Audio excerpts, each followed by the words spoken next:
I think we touched on this a little bit earlier, when you had mentioned your affiliation with Bologna. We kind of wanted, I think you gave us a little bit of an insight into your thoughts, but is there anything else in terms of Bologna and the relationship between the two teams that you would like to share, other than the fact of selling people to them and getting no money? Yeah. Well, I mean, we did get a few good players. We got Blair Zamaili a couple years ago as the Swiss international. He had a great half season, but then he had some family situation. You always see him like yelling at everybody, and it was kind of funny. And then went back to Bologna. So then we got Safir Taider, who came in and he played well for us. He was just terrible at free kicks, and he always take free kicks. And now we have Lassi Lappalainen and Gabriel Corbo. Corbo's looked really good in the few games he's played. He's a young guy. He's like 21, central defender, but he's looked good when he's played. Lassi Lappalainen has been converted kind of like a wing back, and he's improving. It's just he's getting clear looks and just missing the net, which bothers me a lot. And he's cleaned up his defense. So I think they could use Bologna again to bring in maybe another DP, like let's say signs of Bologna for a year and then comes to MLS. I think they could maybe exploit that a little bit more, probably to kind of circumvent the salary cap in a way. Yeah, we talked about that last episode about this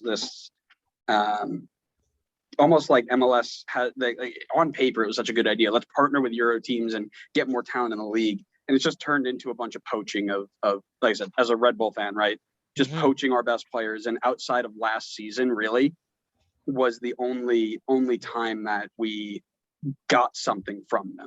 There was never a, hey, here is like, we're going to take Tyler Adams from you, but here is another really young, promising player that you can do the same thing with, right? Last year was the only time we got anybody from there, and most of them were hurt or terrible.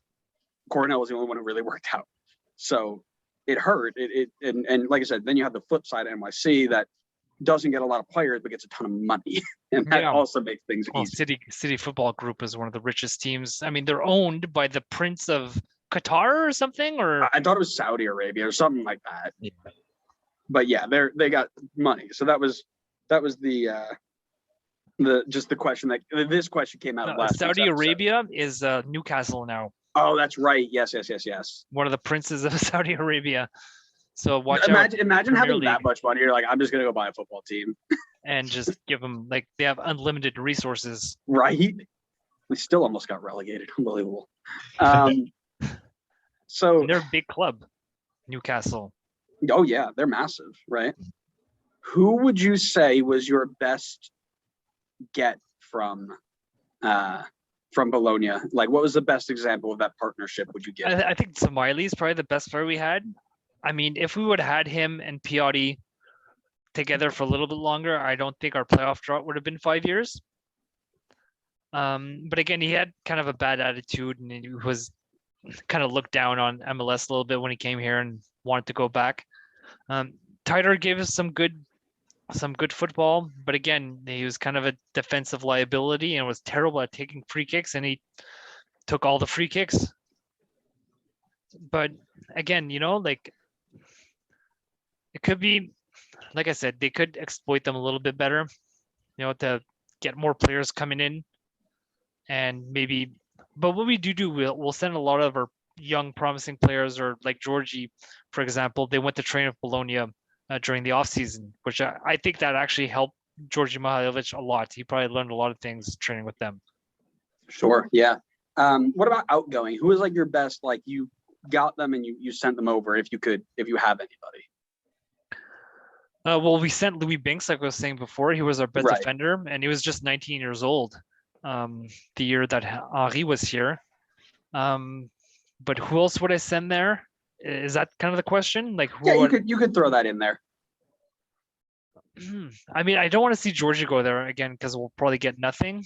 But I think maybe like a guy like Sunusi Ibrahim may end up there one day. That's exactly who I was thinking. Yep. I think he's going to be a star. I think maybe saying he's the next big African player is a overstatement, but I think he'll be. People will know his name worldwide in 5 years. Sure. Yeah, I wouldn't disagree with that at all. I watched him play Just out of curiosity, I gotta bring this up for my friend Connor. If Louis Binks isn't, if you don't have this partnership with Bologna, does Louis Binks make a move to Europe? I think we would have sold him.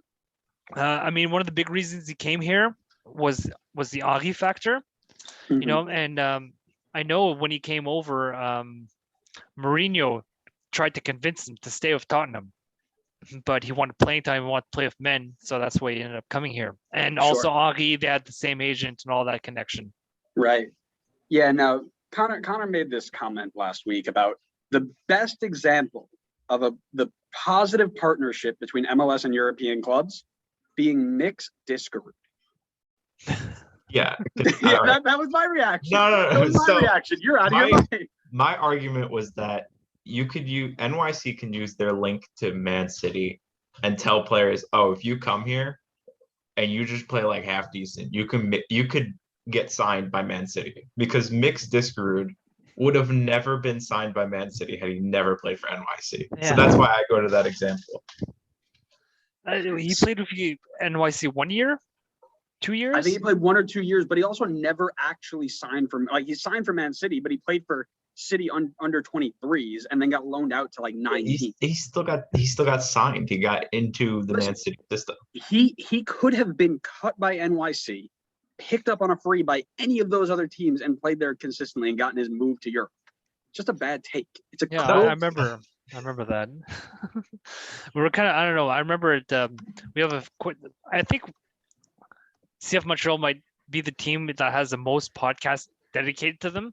And I remember on one of them, they were talking about the mixed disc screw thing, and they're kind of making fun of it. Yeah, so was I. Don't worry. Yeah. I like to bring up Connor's bad takes every once in a while. So no, I still stand by it, because you can stand. Listen, just because you stand by it I'm doesn't just mean saying, it's a you good put take. Mix Diskerud on like RSL. He's a career MLS player. He's never getting a move to Europe if he's playing for Real Salt Lake. There's Until nothing Real wrong with Salt being Lake- a career MLS player, though. No, Nothing wrong there's with that. nothing Not wrong. at all.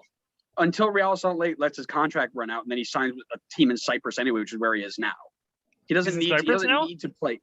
Yeah, that's where he's at. He's in Cyprus. So he doesn't need to be a part of a team with a connection to make a move outside of MLS. It's a bad take. Anyways.